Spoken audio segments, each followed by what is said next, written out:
29वीं पुतली मानवती की कहानी। 29वीं पुतली मानवती ने इस प्रकार कथा सुनाई। राजा विक्रमादित्य भेष बदलकर रात में घूमा करते थे। ऐसे ही एक दिन घूमते घूमते नदी के किनारे पहुंच गए। चांदनी रात में नदी का जल चमकता हुआ बड़ा ही प्यारा दृश्य प्रस्तुत कर रहा था। विक्रम चुपचाप नदी तट पर खड़े थे, तभी उनके कानों में एक बचाओ बचाओ की तेज आवाज़ पड़ी। वे आवाज़ की दिशा में दौड़े तो उन्होंने नदी की वेगवती धारा से जूझते हुए दो आदमी दिखाई पड़े। गौर से देखा तो उन्होंने पता चला कि एक युवक और एक युवती तैरकर किनारे आने की चेष्टा में हैं, मगर नदी की धाराएं उन्हें बहकर ले जाती हैं। विक्रम ने बड़ी फुर्ती से नदी में छलांग लगा दी और दोनों को पकड़कर किनारे ले आए। युवती के अंग अंग में यौवन छलक रहा था। वह अत्यंत रूपसी थी। उसका रूप देखकर अप्सराएं भी लज्जित हो जाती। कोई तपस्वी भी उसके पास पाकर अपनी तपस्या छोड़ देता और गृहस्थ बनकर उसके साथ जीवन गुजारने की कामना करता। दोनों कृतज्ञ होकर अपने प्राण बचाने वाले को देख रहे थे। युवक ने बताया कि वे अपने परिवार के साथ नौका से कहीं जा रहे थे। नदी के बीच में वे भंवर में को नहीं देख सके और उनकी नौका भंवर में जा फंसी। भंवर से निकलने पर उन लोगों से लाख कोशिश की, पर वे सफल नहीं हो सके। उनके परिवार के सारे सदस्य उस भंवर में समा गए, लेकिन वे दोनों किसी तरह यहाँ तक तैरकर आने में कामयाब हो गए। राजा ने उनका परिचय पूछा तो युवक ने बताया कि दोनों भाई बहन हैं और सारंग देश के रहने वाले हैं।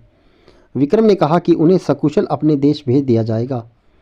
उसके बाद उन्होंने उन्हें अपने साथ चलने को कहा और अपने महल की ओर चल पड़े।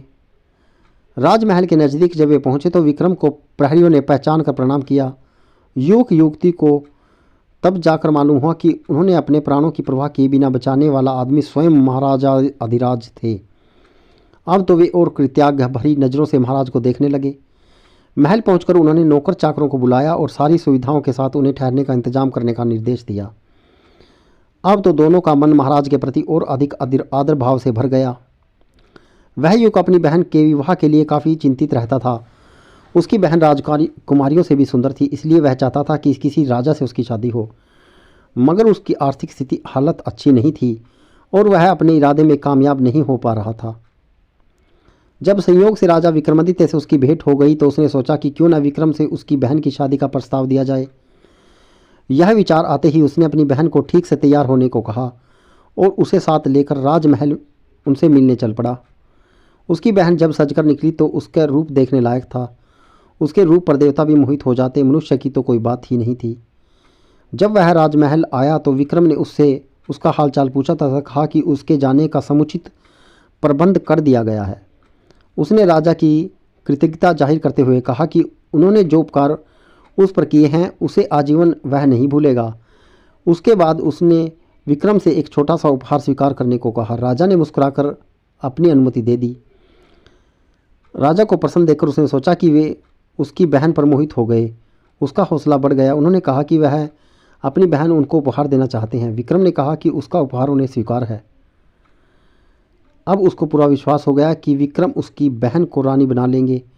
तभी राजा ने कहा कि आज से तुम्हारी बहन राजा विक्रमादित्य की बहन के रूप में जानी जाएगी और उसका विवाह वह कोई योग्य वर ढूंढकर पूर्ण धूमधाम से करेंगे।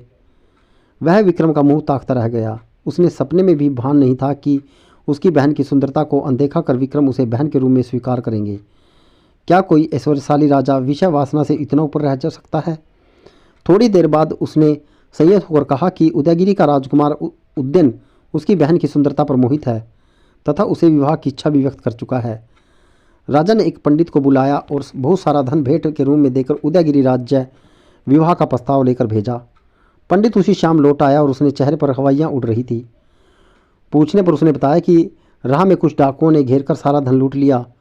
सुनकर राजा स्तंभ रह गए। उन्होंने आश्चर्य है कि इतनी अच्छी शासन व्यवस्था के बावजूद भी डाकू लुटेरे कैसे सक्रिय हो गए। इस बार उन्होंने पंडित को कुछ अश्वरोहियों के साथ धन लेकर भेजा। उसी रात विक्रम वेश बदलकर उन डाकुओं का पता लगाने निकल पड़े। वे उस निर्जन स्थान पर पहुंचे जहां पंडित को लूटा गया था। एक तरफ उन्हें 4 आदमी बैठे दिख पड़े। राजा समझ गए कि वे लुटेरे हैं। विक्रम को कोई गुप्तचर समझा। राजा ने उनसे भयभीत नहीं होने को कहा और अपने आप को भी उन्हीं की तरह एक चोर बताया। इस पर उन्होंने कहा कि वे चोर नहीं बल्कि इज्जतदार लोग हैं और किसी खास मसले पर विचार विमर्श करने के लिए एकांत की खोज में यहाँ पहुँचे हैं। राजा ने उनसे बहाना न बनाने के लिए कहा और उन्हें अपने दल में शामिल कर लेने को कहा। तब चोरों ने खुलासा किया कि उन चारों में 4 अलग अलग खूबियां हैं। एक चोरी का शुभ मुहूर्त निकालता है, दूसरा परिंदे जानवरों की जुबान समझता है, तीसरा अदृश्य होने की कला जानता है और चौथा भयानक से भयानक यातना पाकर भी उफ तक नहीं करता है। विक्रम ने उनका विश्वास जीतने के लिए कहा कि मैं कहीं भी छिपाया धन देख सकता हूँ। जब उन्होंने यह विशेषता सुनी तो विक्रम को अपनी टोली में शामिल कर लिया। उसके बाद उन्होंने अपने ही महल में एक हिस्से में चोरी करने की योजना बनाई। उस जगह पर शाही खजाने का कुछ माल छिपा था। वे चोरों को वहां लेकर आए तो चारों चोर बड़े ही खुश हुए। उन्होंने खुशी खुशी सारा माल झोली में डाला और बाहर निकलने लगे। चौकस प्रहरियों ने उन्हें पकड़ लिया। सुबह जब राजा के दरबार में बंदी बनाकर उन्हें पेश किया गया तो डर के पत्ते की तरह कांपने लगे। उन्होंने अपने 5वें साथी को सिंहासन पर आरूढ़ देखा। वे गुमसुम खड़े राजदंड की प्रतीक्षा करने लगे, मगर विक्रम ने उन्हें कोई दंड नहीं दिया। उन्हें अभयदान देकर उन्होंने उन्हें अपराध न करने का वचन लिया और अपनी खूबियों का इस्तेमाल लोगों की भलाई के लिए करने का आदेश दिया।